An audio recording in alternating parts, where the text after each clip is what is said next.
for the record, Delegate Michelle Guyton from Baltimore County, District 42B, and I am here to respectfully request your consideration and your favorable report on House Bill 195. What this bill does is establish a purple alert system in the state of Maryland. And this system will, expedite the ability for law enforcement to find a disabled missing person who does not fit into the categories of Amber Alert or Silver Alert. So when you hear Amber Alert, you all have, I'm assuming, an image of a child who's gone missing and we need to look for her or him. When you hear Silver Alert, there's another image that comes into your mind. That's one of an older person. It's very aptly named, Silver Alert. But there's a whole group of people and a gap in our missing persons system for those who don't fall into either of those categories. And that is most people with disabilities of any age, actually. So for a Silver Alert, the Maryland regulations, which I can give to you, state that an individual must be at least 60 years of age and have a cognitive impairment like Alzheimer's and be considered to be in danger. So this leaves a dangerous gap. Initiating a purple alert system when children and adults with cognitive disabilities and developmental disabilities go missing in Maryland would help close that gap and protect them. So a lot of other states have done that. You're going to all have this on your desk. It's an explanation of our current Silver Alert and the other states, all of these states right here that have implemented this. There's a push for all 50 states to do so. I actually started this bill, working on this bill back in 2019, and was told at that time that we did not need to pass it because it was going to be implemented at the federal level by FEMA. So I did not file the bill. And this year, when Rashawn Williams went missing in Montgomery County and was gone and missing for 6 days without any sort of special alert, Delegate Kaufman, who's one co-sponsor on this bill, and my chair, Delegate Corman, both brought this to me as an idea. And I said, I've already done this. We reached back to the Maryland State Police who said, that didn't pass at the federal level. And so we decided we needed to do something about it now. In the intervening years, though, I feel terrible because we have lost lives in Maryland. I took the framework from our state Silver Alert and adapted it to provide immediate assistance to our disabled citizens, adults and children who go missing. An important thing I want you to hear, having the proper alert system in place that both law enforcement and the public understand and are familiar with, and knowing the unique and quick ways to search for individuals is critical for their safe return. According to the National Center for Missing and oh no, all right. Ask me questions so I can finish. For these reasons, I sincerely hope that you'll move House Bill 195 forward with a favorable report. And I would ask anybody who's testifying on behalf of this bill, please keep it very short. Thank you. Thank you, Delegate Guyton, and you are a tireless champion for people with disabilities. We're blessed to have you. But my question is, if you read Secretary Beatty's letter of information, she seems to suggest that this can already be accomplished under the Silver Alert bill. So my question for you is, can you tell me why the Silver Alert can't absorb this and is not sufficient for people with disabilities? And how come the Silver Alert's not adequate? And secondly, why would expanding the Silver Alert along the same lines to younger people not work? Just trying to give you a chance to respond to Secretary Beatty's points, given that we hate duplication around here. All right. Thank you so much, Delegate Kaufman, and I appreciate your support and for this bill and being concerned about this issue as well.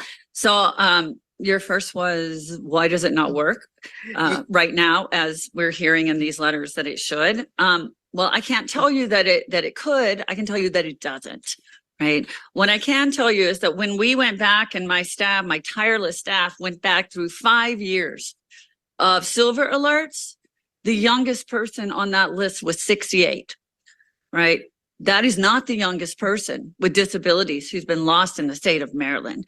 Let me tell you that just in the past year, and I have many, I won't go into all of them because you're here all day, but just in April, a 10-year-old in Waldorf went missing and was discovered in a quarry, drowned the next day. A 3-year-old in Cecil County in May went missing, also on the autism spectrum, both of them on Mother's Day, was found in a matter of hours, again, drowned.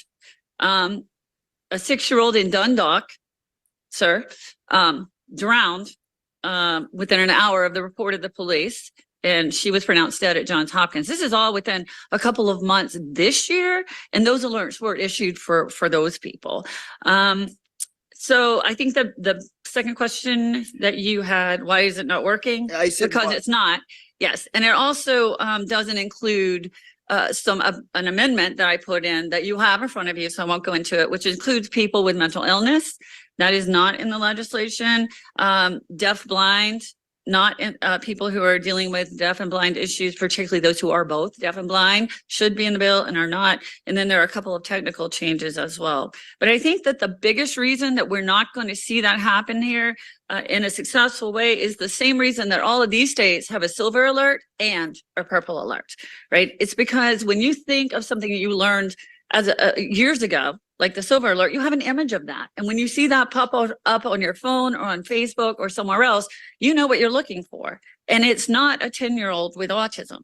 And we need to be aware of the unique ways that those different groups of people can be in danger. For instance, with autism, 50% of them elope, adults and children wander, and 83% of children who wander who have autism and die, 83% of them drown because they are inexplicably pulled toward water, right? You need to know that if you're in law enforcement, and you need to know that if you're part of the public looking for someone. Silver Alert's not going to give us that information.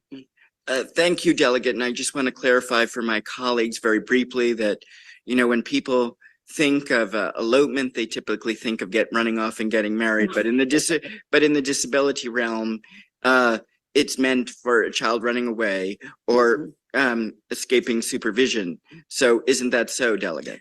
Thank you, Delegate Kaufman. That is very true. Thank you, Mr. Chair. Thank you, Delegate, for bringing this bill. Where are you? Oh, Delegate Pasteur. I'm not done. Oh, sorry. She couldn't find me. Okay. I told everybody to go fast. In all seriousness, Yeah. this bill would actually give protections for family members I have here in the state of Maryland, as well as constituents. And so I would very much appreciate it if you wouldn't mind just finishing that last bit of your statement, because I'm very interested in this bill. Is that acceptable, Mr. Chair? Yes. Okay, thank you.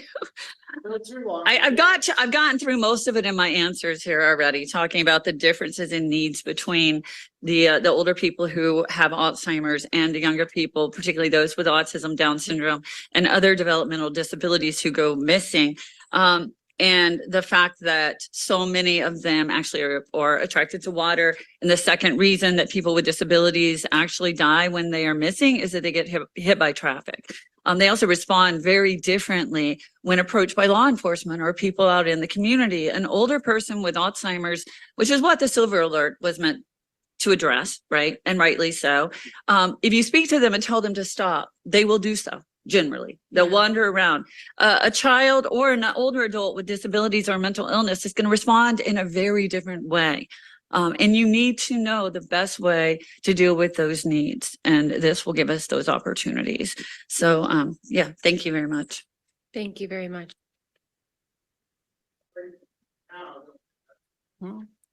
Okay, thank you for bringing this bill.